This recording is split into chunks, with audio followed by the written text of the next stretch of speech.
Go to Boss Talk 101. I ain't watched it yet, but you can listen to it. But you can always go over there and watch this. Can you wear warns? Um, do not speak on Tupac or Suge Knight. Pay attention. Yeah, we gonna talk. Do you really, when you look at how everybody has their different, like they do Pimp C, which I'm a big Pimp C fan in the South. Yeah. When you see him, some people say, he wasn't gangster. He was a studio type dude. He never was. No, he went to school for art. You know, the arts, dance and arts and drama. Like when you hear this, but then when you seen him walking that floor, and when you seen him and fighting, stomping old boy that night, or if he's shooting at undercover cops or off-duty police officers, this don't add up to him just being just not a part of. When you see him jump out at the Soul Train Music Award, was it Soul Train? I think it was when Biggie was there. One of them award shows, he jumped out and he was going off, and you know what I mean. Source. It was Source. Yeah. Okay, when you see these things, it don't add up to he wasn't the type of guy that'll get in confrontation, but he was a guy that done movies. Was he twofold, or what was up with Pop? Again, you have a whole bunch of people speaking on him that did not know him, and here we go, 20 to 30 years later, people are trying to be relevant. I mean, I don't listen to anybody who doesn't know him. That's hard. If you didn't know him, then what are you talking about? You don't know. So I just advise them to just, you didn't know. It's all speculation at this point. You didn't know what was going on. You never had any intimate conversations or sat back with him and picked his brain and knew his mind and how he was feeling and what he was going through. So how could you come up with these assumptions that he wasn't hard, he was a big gangster, all this? You don't know. You don't know. And that's the problem I have these days with these new booty people. Everybody has an opinion, and their opinion is supposed to be valid. If you don't know the man, then you can't speak on him. If you never met him, he wasn't your friend, then don't speak on him. You don't know Suge, don't speak on him. But just like how you saying a lot of that, you know how in today's generation, especially with everything that happened with R. Kelly, the P. Diddy's and stuff like that. Yeah. And we were just talking about that earlier, the fact that we see when celebrities come around, how many women throw themselves at these celebrities, how many women end up being in some of these celebrities' rooms without their knowledge. I mean, right, all of that. But then now, when you hear all these allegations are coming up against a lot of these celebrities saying how this person molested me, this person raped me, this person whatever, how can these courts really find out the truth? It's like any groupie can come up and say something like that and get some of these people in trouble. Yeah. You know, because you've seen a lot of these groupies in the past. And we've seen them, but they were regulated. They were put in. They were put in a place. They knew their place. They knew their place. Did you see any of them sign any documents? Back in the day, and from us, no. They knew what it was, but to see the guys on death row, they didn't need to. They weren't in need of women. The women were there, and they dealt with women that they knew. It was nobody, not too many new faces that got to come around. They had been around, so it was a trust factor built up. That's what I seen, and they went away. So you don't think that they did stuff because you're a regular, so they knew that you knew everything that was going on, so they probably wouldn't do certain things in front of you. There was a whole bunch of recycled women around. Everywhere I go, I see that it's the same hoe, or it ain't no fun if the homies can't have none. That was a true thing. It's no fun if the homies can't have none. So how did they control them where these ladies did not come back up and say, hey, they raped me? They died and went to prison. No, Suge had that very much so under control with these women. They knew better. Those were his artists. He made it very clear. These are my artists. A lot of women, you notice, people were married to people, and when they weren't supposed to be married to people, they went away. He had that environment controlled. It's funny you say that because he had it controlled. I was Daz's woman at the time. He was not gonna let no. I mean, of course there'll be groupies around, But somebody to try to infiltrate, to come closer to the family, he wasn't letting that happen. You hear He the wasn't same happening. stories about MC Hammer. MC Hammer was the same way with his groups. Benito and the people that come on, they talk about him. Lamar Lubin, they said that, but Benito for sure says that he told him, hey, all y'all in this, all 400 of y'all, if you have a boyfriend, you need to leave them alone. Leave them now. Because you're going to be with these 400 people, and You can date somebody inside this circle, but other than that, it'd be crazy for you to be trying to date outside the circle. He had to keep a close niche on the relationship barriers when you're dealing with, trying to make a movement, and it's important to keep the guys focused and the women focused. Yeah, but notice, just think about when these men brought other women around, look how their careers crumbled. Mm-hmm. When you bring the wrong element around, women coming around, groupies, keep them nigga kids, all that, it tears it down. Right. It tears it down, and he tried his best to keep that family thing, Miss Chalet to Dre. Okay, here we go. Snoop to his wife Shantae, Corrupt to whoever, Meet Daz, whoever. He tried to keep it a close-knit environment because he had to watch his money at the same time. And they all had wild parties, right? Easy had the wild parties.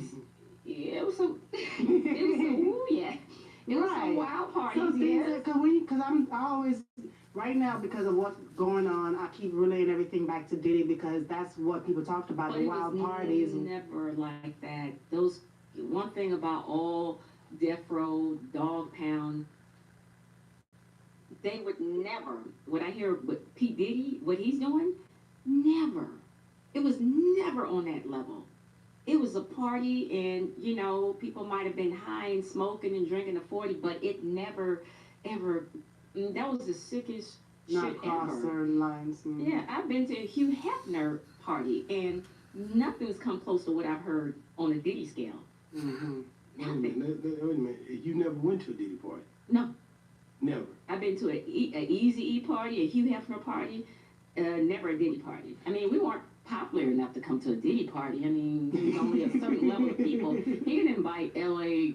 Thug gang member girlfriends, friends. We weren't on that level to be invited to those parties. I want to go back before we move on in that Diddy situation because Diddy today. Y'all go over there to Boss Talk TV 101 and check out Kenny Well over there speaking upon Don't Speak on Suge and Tupac if y'all didn't know him.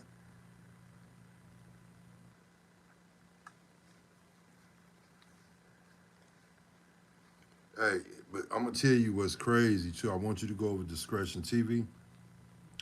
The reason is will Keefe D have Tretch of Naughty by Nature subpoenaed the last time he saw Tupac was in Cuba. They bringing all the shit up that niggas say. They can make you take lie detector tests, all that good shit. Make it make sense now, people.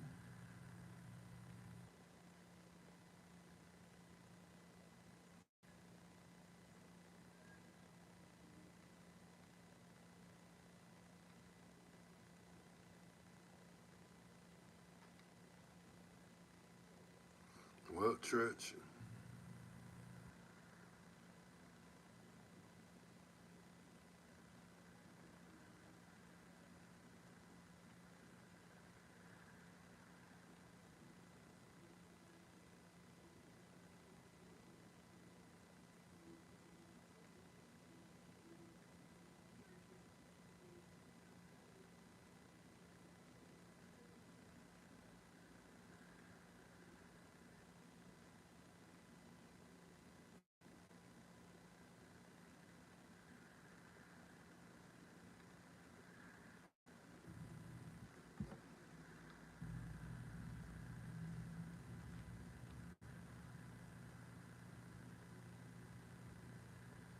Damn, they say Tupac and Biggie on a new track. What? Eric Sermon? Tupac estate, it was a problem. Why? I offered them, I said, yo, I got $100 grand for you. You can, I give you 100 and you can own the record. I just want to put the record out. Yeah. Because again, Tupac is still making tons and tons of money. But meanwhile, it was a discrepancy saying, okay, well, we don't want the money. I said, but the vocals I got them from the web. They said, yeah, you probably got them from the web though, but it don't sound like a mashup. Because again, to me, I'm gonna make it seem real. So I would just piece vocals together and make it seem like they was together. Ah, see what you did.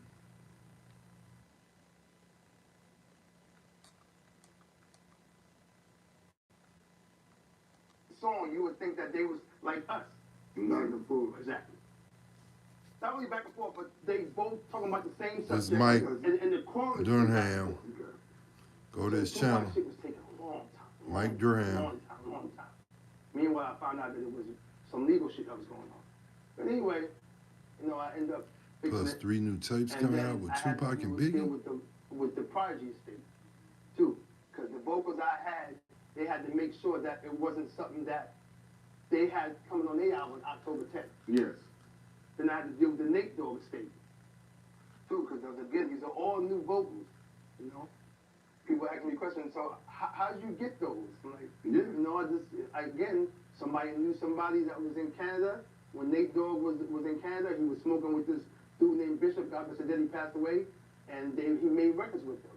Bishop knew my engineer, and he said, yo, and he hooked it up, and I got him. So that happened. And then Helter Skelter didn't make this one. It'll be a volume 2, but I had to talk to Sean Price, right, to talk to Drew Ha for Sean Price. So again, all this stuff too. But again, it's 3 volumes. To really break it down. The first volume come out November 6th. Oh, I know you're talking about Bishop Brigante. Yes, he passed away. Man. But on this volume 1, Tupac and Biggie, M.O.P., Red and Meth, Mobb Deep, Public Enemy, Cypress Hills, Snoop Dogg and Nate, and 30 Express. Oh no, and Game, Lil Wayne, and Conway the Machine. That nigga got some heat. I don't play games. I don't know why people want to test me. And play I don't know why you want to test you either, Tell me E. why you so mad, son. Yeah, I Green know, Eye right? Band. And you know what? You know what? No, I'm not. You know what? I just feel that when you got friends, Esso, say if it was you that changed on me, like, you know, and did something, you know, you be shocked by it. That's all. It's the shock value that niggas that know me, that didn't call me and ask me, and they just automatically took the side.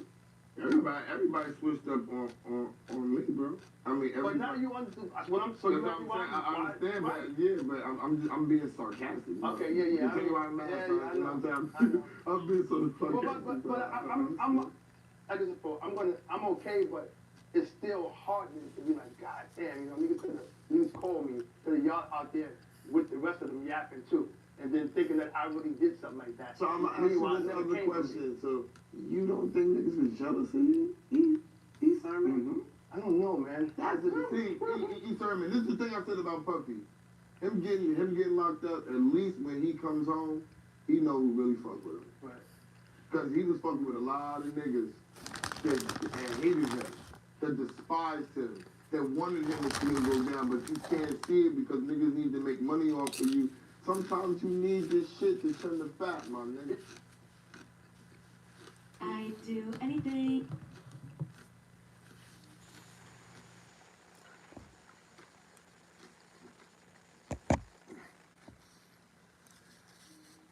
Go over to Mike Durham channel. Got a Tupac and Biggie new track coming out. And he got others. Fuck with Eric Simon.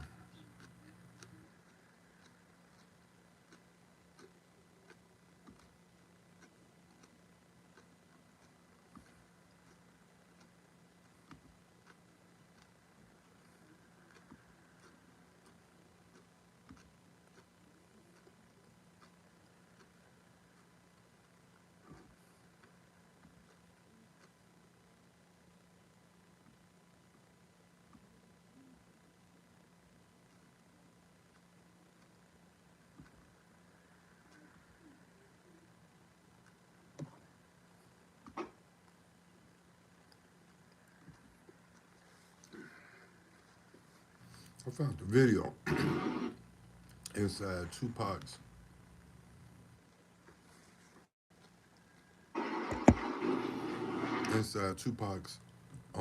almost $2 million BMW 750.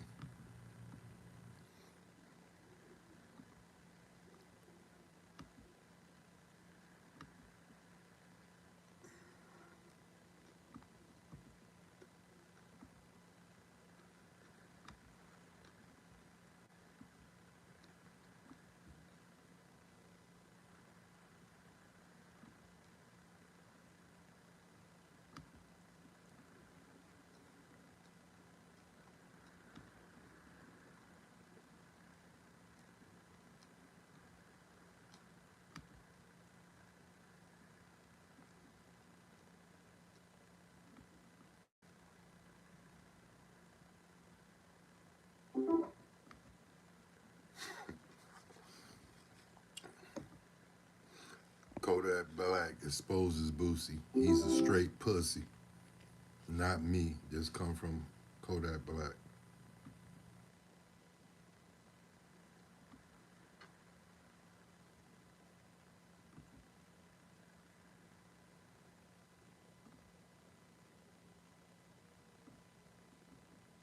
Yo, what's up? This that guy Rel, the host of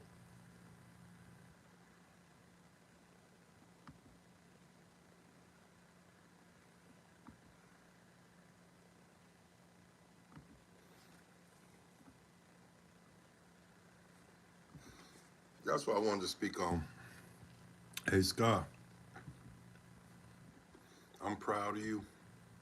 Change your name, though, from Scar in the Woods to Scar in the Van Mansion. You know, you stole motherfucking idea and all this extra shit, and you doing good in the van. While Joshua is still in the freezing cold. While he's not driving, he is walking and taking public transportation. You're riding around with your dogs. You're living inside the van. So change your name. You know, we ain't got to bother with Sky in the Woods no more because it's not Sky in the Woods anymore. Sky in the Van Mansion. No jumper.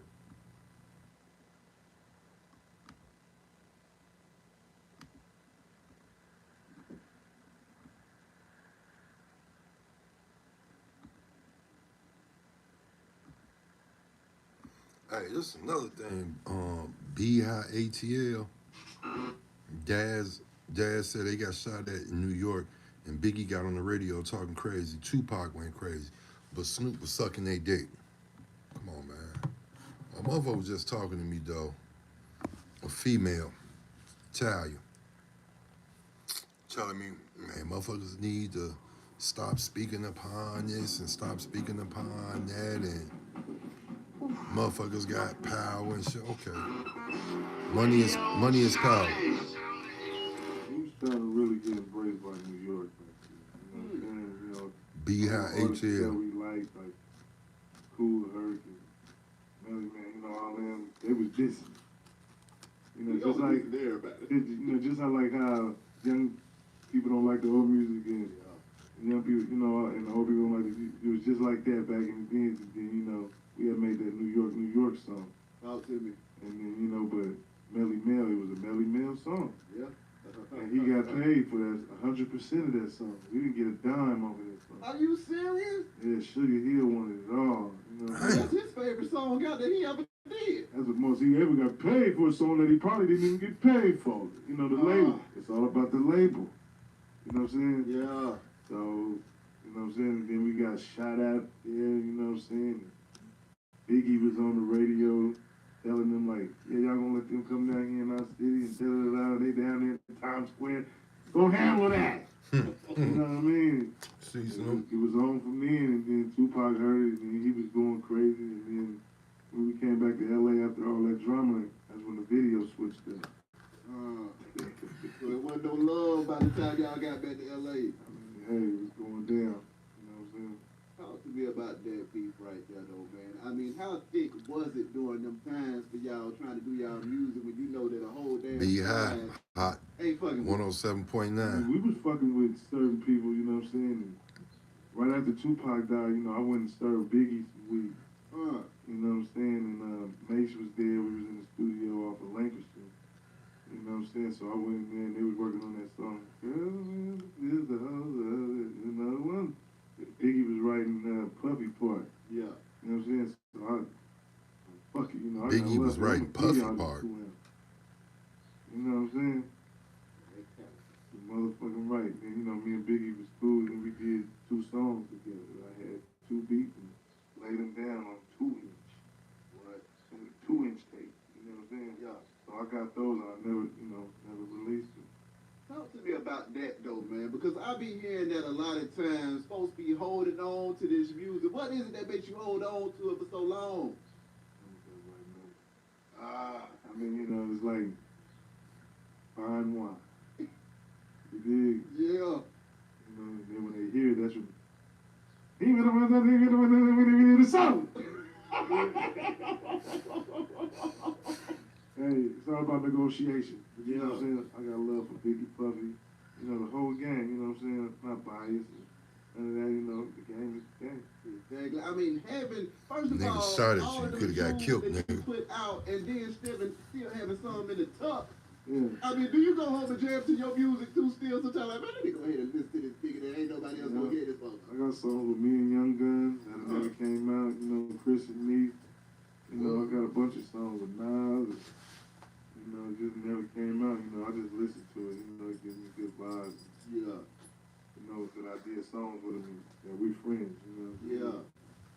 Just having a good time. Excuse me. I mean, having that private collection though, man, because see, we the people demand to hear them songs. Why is you holding on to that stuff, Dan? I mean, you know, I be putting them out. You know what I'm saying? Yeah. It just depends on, like, you know, really, I don't be tripping about how I'm gonna get paid. I just put it out because Yeah. the fact I can go perform that. You did? Yeah. So, hey, it's coming out. You know what I mean? Time will tell. You know, I have to get my things in priority. I just bought a house, so, you know, Yeah. getting all my stuff together so I can, you know, make me another business. Come on now. Radio